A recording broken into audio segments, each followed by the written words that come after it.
comme on le promettait hier, ce soir, nous allons voir la troisième partie de notre série démarrée il y a quelques jours sur persister, comment persister jusqu'à ce que la réussite survienne, persister jusqu'à la réussite. Au point 3, donc, nous parlerons de la dure vérité sur la réussite.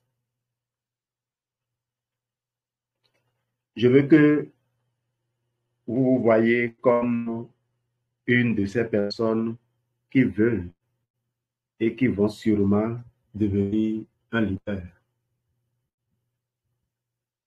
Je tiens à vous motiver à devenir cette personne, mais je ne veux pas vous dire que tout est rose.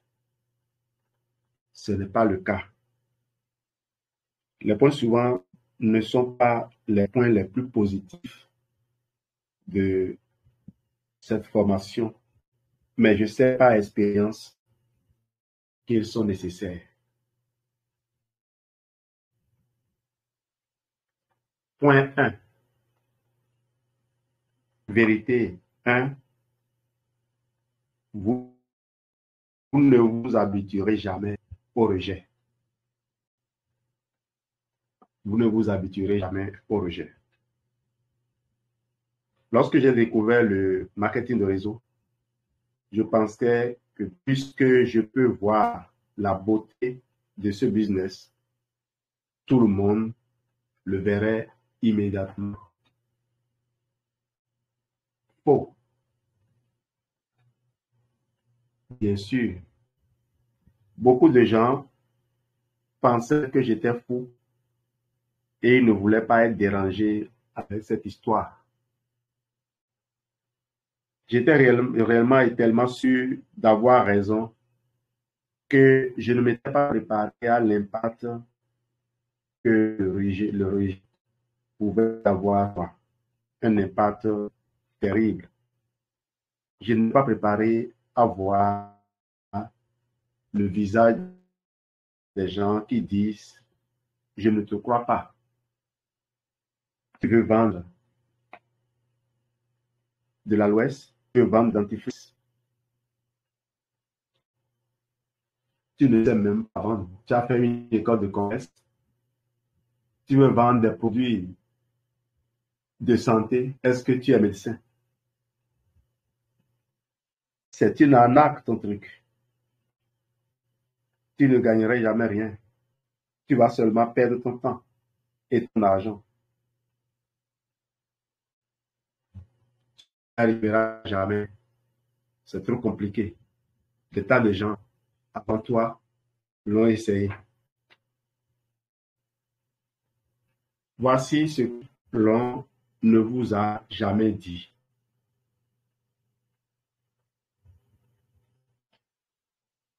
Ce n'est pas parce que vous croyez en ce que vous faites que tout le monde va y croire.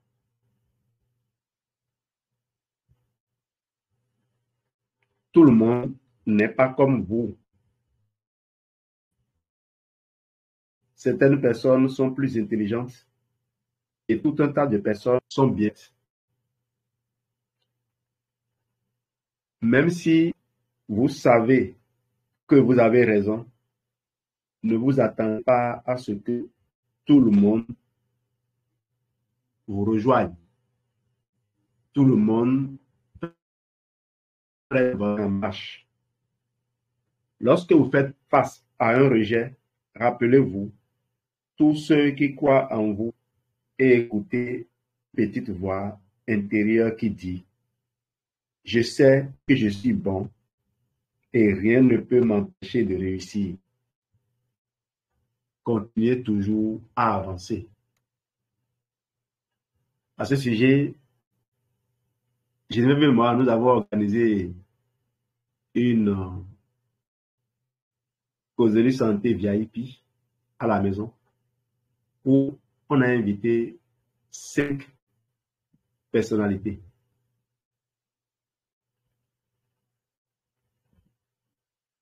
À la fin de la présentation, dans le lot, le choix était bien fait, hein. C'était des, des aînés, des aînés à moi, du côté paternel, du côté maternel, des gens que m'ont vu évoluer aussi.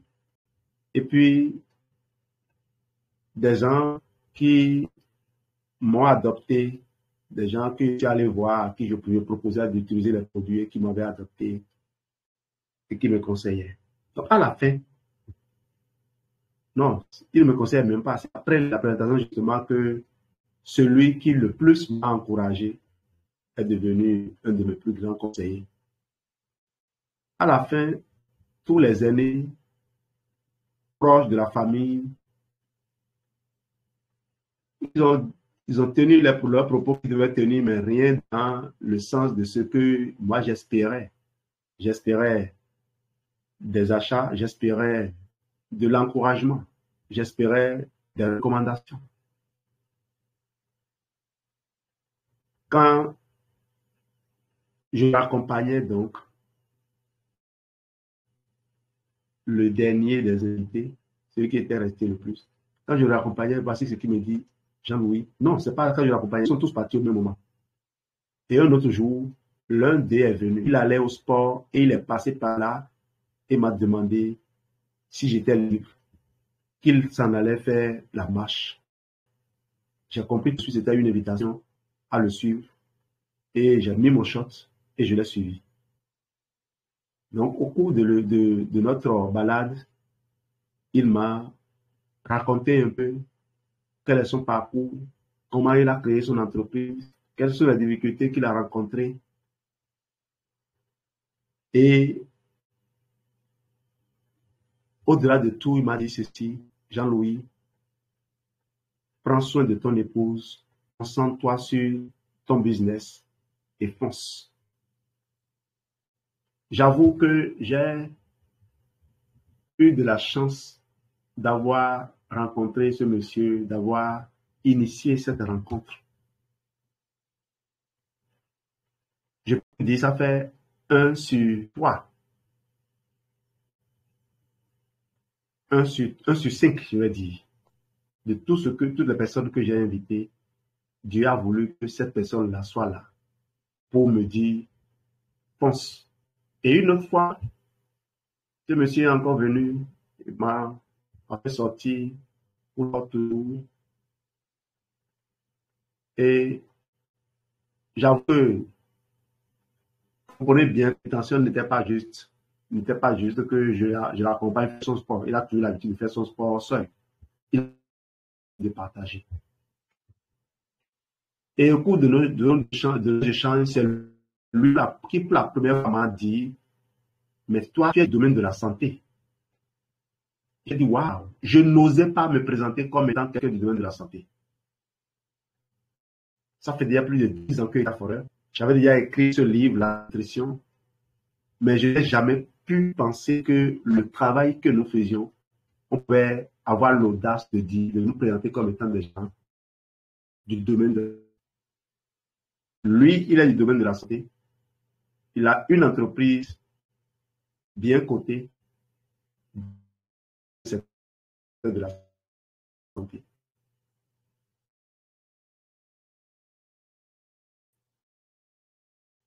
Et voilà qui me dit, toi, tu es du domaine de la santé. Et d'ailleurs, tu communiques très bien.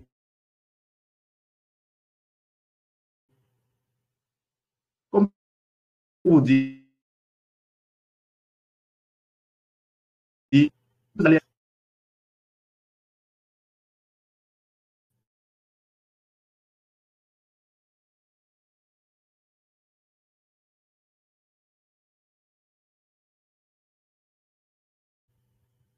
croyez-moi, il enverra des gens.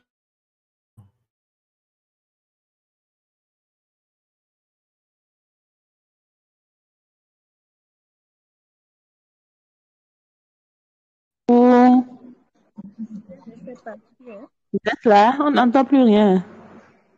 On est là. Je crois que je de se déconnecter. Oui, il va revenir, c'est la connexion. Ok.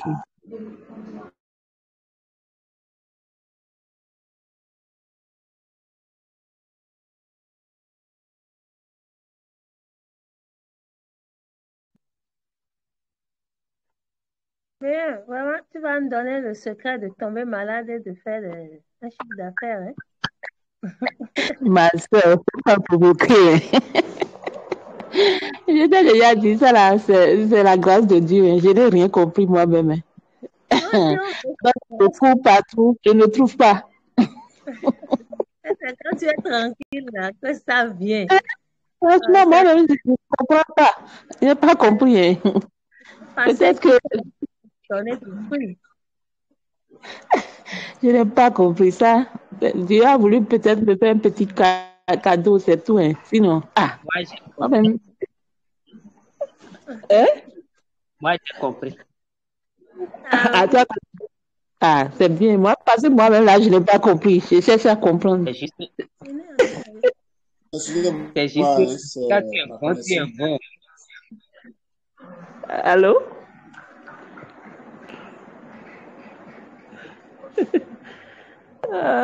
Oui. Yeah.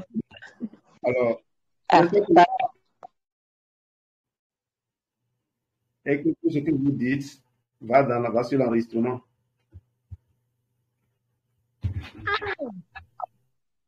Alors donc, la connexion était complètement partie.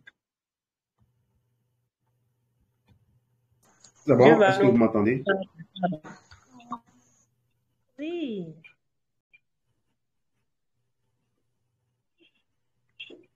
Ok, c'est la connexion qui était partie. J'étais à la fin du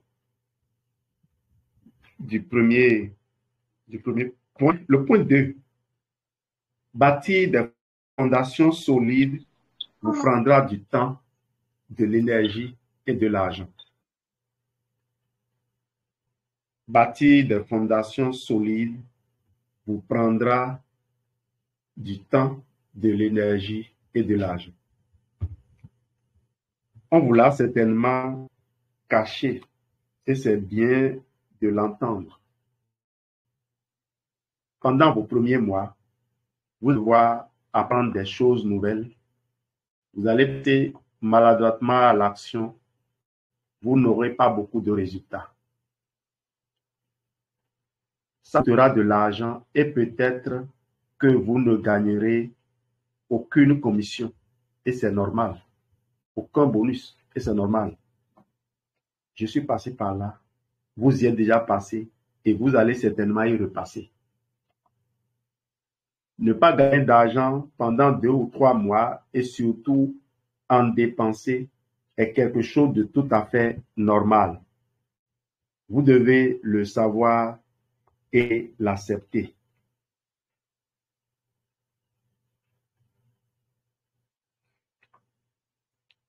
Dans une entreprise classique, un entrepreneur sera dans le négatif en moyenne pendant 3 ans. Mais la 4e année, il commence à générer des profits. Il en est toujours de sa poche et il a plus de sorties d'argent que de rentrées. Donc, pendant 4 ans, l'entreprise n'a pas encore commencé à faire du profit dans le système traditionnel. C'est vers sa 5e année qu'il commence à tirer profit de ses efforts soutenus. Mais qu'en est-il alors dans le marketing de réseau? Si dans le système traditionnel, il faut 4 à 5 ans au minimum avant de commencer par gagner de l'argent, dans le système traditionnel, avec le marketing de réseau plutôt, On peut reprendre cette même théorie, mais en transformant les années en mois.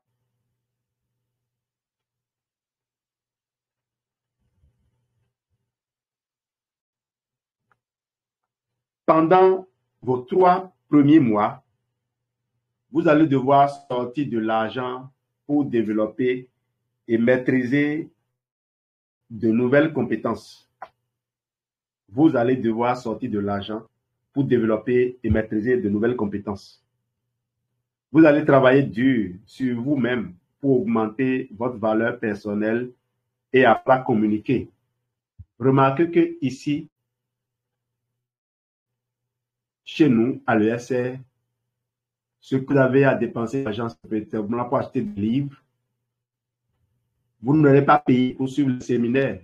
C'est nous qui organisons les séminaires pour vous. Et c'est peut-être parce que c'est gratuit que parfois ce n'est pas valorisé. Tenez, moi j'ai obtenu d'un milliardaire qu'il descende pour venir faire une formation.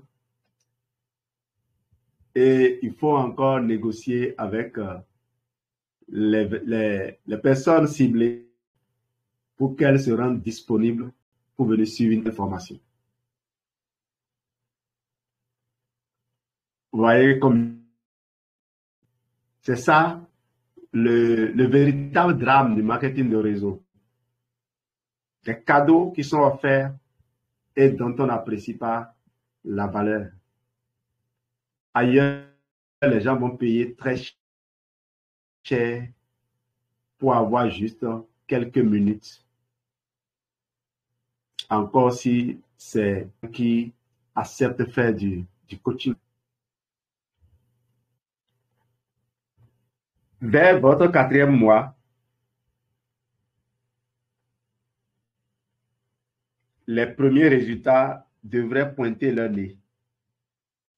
Ces résultats feront boule de neige et vous aideront à mieux communiquer et attirer plus de monde, à mieux construire votre équipe. Rappelez-vous, les résultats attirent les gens. Les résultats bâtissent votre confiance et vous avantage impact. À votre 5e mois, tout commencera à prendre forme. Vous aurez du recul, vous comprendrez plus rapidement les choses, vous arriverez à discerner ce qui fonctionne bien et ce qui ne vous rapporte pas grand-chose. Vous allez commencer par exploiter le principe 80-20.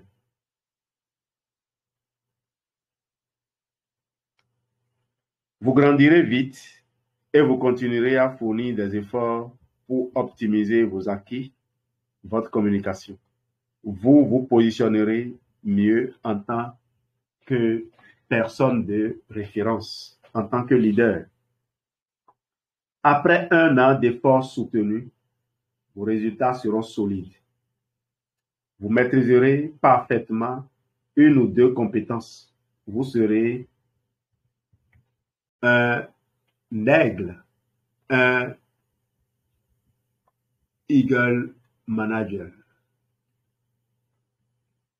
prêt à en découdre avec le chairman bonus. Parce que derrière vous, vous aurez construit d'autres aigles.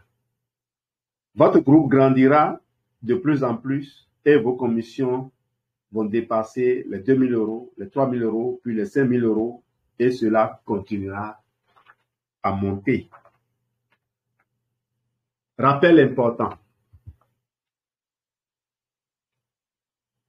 Pour en arriver là, vous avez travaillé dur pendant 1 an. Les premiers mois, vous apprenez et tout vous semblait flou. Vous avanciez pas à pas à travers un immense brouillard. Vous ne gagnez pas d'argent et vous en dépensiez chaque mois.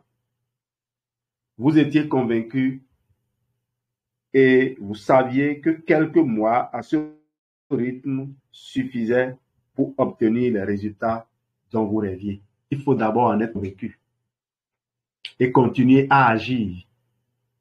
Comme le dit l'autre, sauter et la passerelle, le filet apparaîtra. Sauter et le filet apparaîtra. Vous voyez, quand les gens veulent tomber d'une hauteur, d'un immeuble par exemple, et que la police est informée, ils viennent placer un filet pour que la personne tombe dessus. Et là, on vous demande de sauter et le filet va apparaître. Il faut être courageux pour le faire, n'est-ce pas? Oui, c'est ce que nous faisons. On avance vers le brouillard, dans le tunnel noir, en sachant qu'au bout du tunnel, la lumière apparaîtra. Quelle que soit la durée de la nuit, le jour viendra. Le jour se lèvera. Vous aviez décidé que quoi qu'il arrive, vous n'abandonneriez jamais. Vous étiez un gagnant, vous êtes un gagnant et vous continuerez à gagner en inspirant les autres par votre discipline, vos efforts, vos valeurs et vos connaissances. Troisième point, pour finir, avant de pouvoir être bon, vous devrez être mauvais. Et avant de pouvoir être mauvais, vous devez tenter, vous devez essayer. Avant de pouvoir être bon, vous devez être mauvais. Et avant de pouvoir être mauvais, vous devez essayer. Je pense qu'au début, nous croyons tous que nous avons tout ce qu'il faut pour réussir et remporter le succès en quelques semaines. Il existe effectivement des personnes capables de faire presque tout correctement dès le début. Cependant, la plupart d'entre nous doivent passer à travers un long processus d'apprentissage. Vous attendre à devenir un grand gagnant dès le début est généralement irréaliste.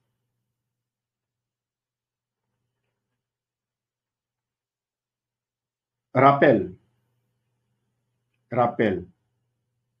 si vous n'abandonnez pas, si vous vous accrochez, finalement, ça va devenir plus facile, beaucoup plus facile, et vous aurez énormément appris. Vous allez vous améliorer et finalement, vous aurez réussi. Rappelons donc que avant de pouvoir être exceptionnel, vous devez être bon. Avant de pouvoir être bon, vous devez être mauvais. Mais avant même que vous puissiez être mauvais, vous devez essayer. Merci d'avoir été là ce soir.